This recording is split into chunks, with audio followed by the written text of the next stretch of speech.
ये पहली बार हुआ कि भगवान किसी का स्वागत कर रहे हैं। जब देखिए तब सिर्फ कैमरे के सामने ही रहते हैं। अरे कभी जनता के सामने भी आइए। योगी सरकार की जो पुलिस है वो गुंडाई पे उतारू हो जाएगी, डंडा मार देगी। ये अपने आप को भगवान मानने लगे हैं। अभी तो जो मुद्दे पे पहले राजनीति होती थी वो बिल्कुल भटक चुकी है। मुद्दे से एकदम जो पहले बेरोजगारी पे बात होती थी, डेवलपमेंट पे बात होती थी, महंगाई पे बात होती थी, जिनके वादे करके बीजेपी यूँ कह सकते हैं झूठे वादे करके सत्ता में आई थी, आज उन पे बिल्कुल पूरी तरीके से बीजेपी उन पे खड़ी नहीं उतरी है और जनता को धोखा देने का काम कर रही है। उसको डाइवर्ट करते हुए धीरे धीरे ये धर्म की ओर ले जा रहे हैं। क्योंकि अगर जो हम दूसरे पर्सपेक्टिव में देखें तो धर्म में हम भगवान को कुछ देते नहीं हैं। भगवान हो गए, अल्लाह हो गए, जीसस हो गए, हम भगवान से मांगते हैं। और क्या मांगते हैं कि हमारे पास रोजगार बढ़िया हो, हमारा स्वास्थ्य बढ़िया हो, किसी को तकलीफ ना हो, हमारा देश आगे बढ़े, और सारी चीज़ें हम लोग अपने लिए मांगते हैं। तो उन सारी चीज़ों को दरकिनार करके भारतीय जनता पार्टी ने अपने एक धर्म की तरफ एकदम सेंट्रल में ला रखी है कि हम धर्म को बचा रहे हैं, धर्म को बचा रहे हैं। धर्म तो कभी खतरे में था ही नहीं। धर्म को बचाने के लिए जो ये लोग हिंदुत्व का दावा करते हैं, हिंदू खुद काफ़ी हैं। उसके लिए किसी सरकार या पार्टी के हस्तक्षेप की जरूरत नहीं है। ये मतलब सीएम का काम है कि वो मांस बिकवाए और ये तमाम सारी चीज़ें करें। प्रधानमंत्री शुरू में उठते थे तो कहते थे कि भाई कब्रिस्तान शमशान, और वो इस पे दिवाली पे लाइट आती है, नहीं आती है, पहले इस पे आती थी। ये मतलब ढकोसला जो पूरे ऊपर से लेके नीचे तक इस शासन में है, सत्ता में है, वो देखना है कि वो सिर्फ विभाजन के नाम। जी बिल्कुल। मैं ये पूछ रहा हूँ भाजपा से, जो सवाल है, प्रमुख सवाल जो भाजपा से वहाँ के मुख्यमंत्री से है कि ये लोग ठेकेदार हैं हिंदुत्व को बचाने या हिंदू को बचाने का। हिंदुइज्म के ये लोग ठेकेदार नहीं है।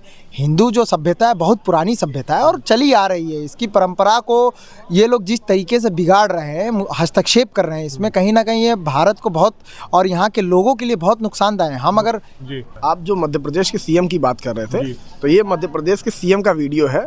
आप धर्म की बात कर रहे हैं ना, हनुमान जी को इसमें दर्शाया गया है और वो सीएम को माला पहना रहे हैं।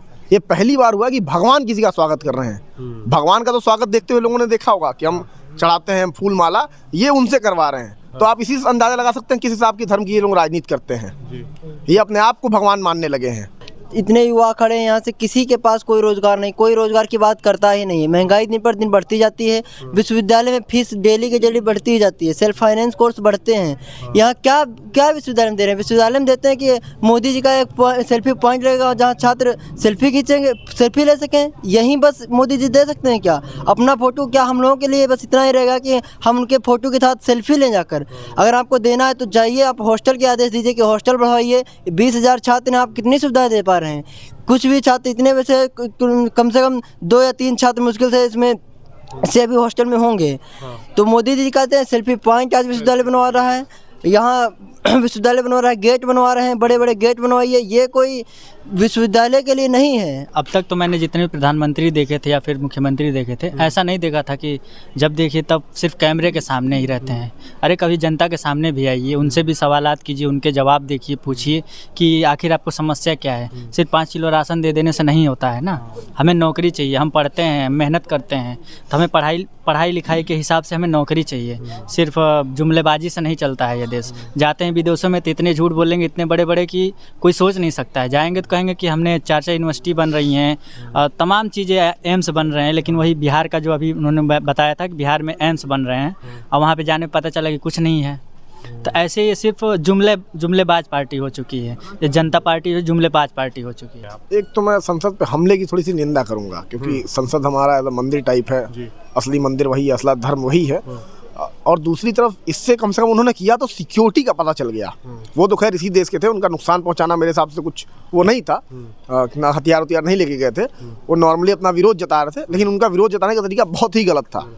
ठीक, लेकिन आप इस चीज़ से अंदाज़ा लगा सकते हैं, इतना पढ़ा लिखा युवा जो मेहनत करके इतनी डिग्रियाँ हासिल करता है, उस पर पैसा फूकता है, जगह जगह जाता है, इतनी मेहनत करता है, उसको क्या करना पड़ रहा है? जो इस कार्य से उसकी हानि हो वो कार्य करना पड़ रहा है। आज संसद कैसे भेजना है वो देखना पड़ रहा है। आपने युवाओं को कहाँ कहाँ छोड़ा है? और आज हम एजुकेशन में इतना पैसा तो लगा रहे हैं, एजुकेशन पूरी तरीके से प्राइवेटाइज करते जा रहे हैं ये लोग, जिसमें ये लोग यूनिवर्सिटी प्राइवेट नहीं करते हैं, इसमें कोर्सेज प्राइवेट कर देते हैं, सेल्फ फाइनेंस कोर्सेज ला देते हैं। तो उसी तरीके से जिसकी फीस हम 8,000 रुपये देते थे, जिस कोर्स में मैं पढ़ा उसमें 8,000 दिया, उसकी फीस आज 85,000 रुपये है। आप MBA वगैरह की फीस देखिए 85,000 रुपये है।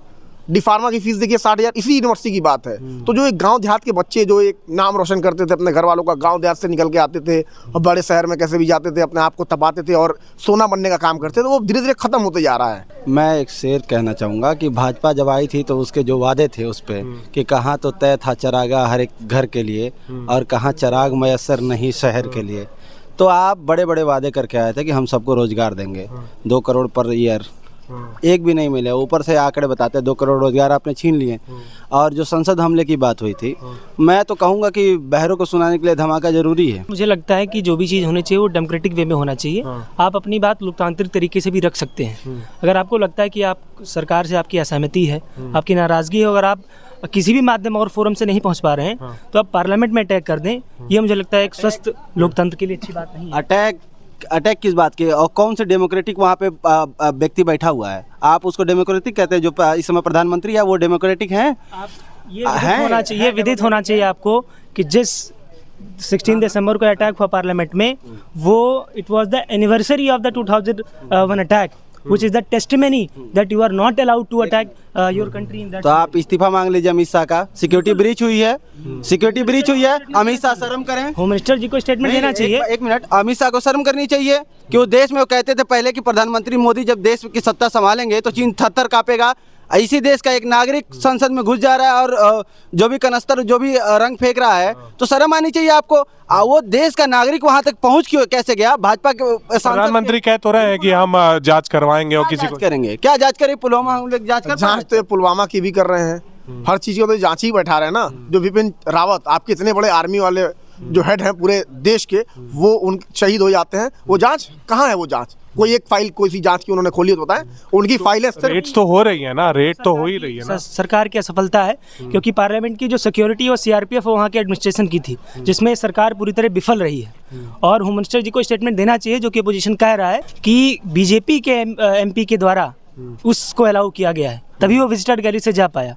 तो जो सरकार जांच की बात करे, उसके बावजूद जो अमित शाह जांच करने की बात कर रहे हैं उसको निलंबित ना करके बाकी सांसदों को निलंबित कर दे रहे हैं। क्योंकि सरकार की जो पुलिस है वो गुंडाई पुतारू हो जाएगी, डंडा मार देगी।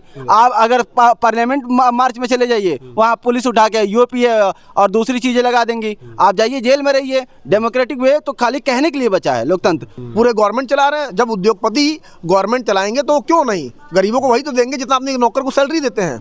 वही हाल एकदम सरकार का हुआ है। जो अडानी है उन्होंने मोदी जी को बैठाया है पपेट बना के, और मोदी जी अपने पपेट बैठा रहे हैं। 3 लोग सरकार चला रहे हैं पूरे लेवल पे, अडानी, मोदी, अमित शाह। तो सबसे बड़ी समस्या तो वही हो गई ना।